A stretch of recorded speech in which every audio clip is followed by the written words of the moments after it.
Should benchmarks always be based on transactions? Well, I guess my answer to that would be a simple yes, if they're available.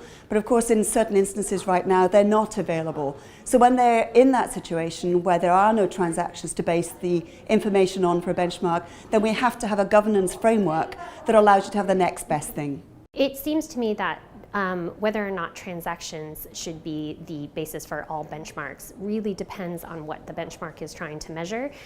For example, in the commodities field, I feel that transactions are a very good method for establishing a benchmark, but it may not work for everyone.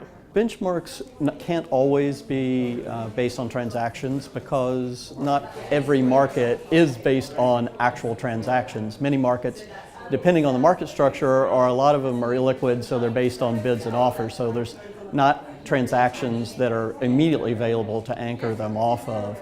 Also, I think people need to understand that some benchmarks are purely for informational pieces and are not necessarily based on transactions. There are some asset classes where benchmarks can be based on transactions. These are the asset classes where the assets trade on an ongoing continuous basis, like the equity markets.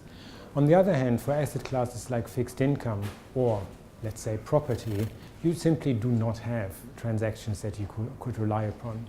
So it will be very important for benchmark administrators to have the flexibility to determine which input data is the most appropriate and most representative for the specific asset class and in the specific situation.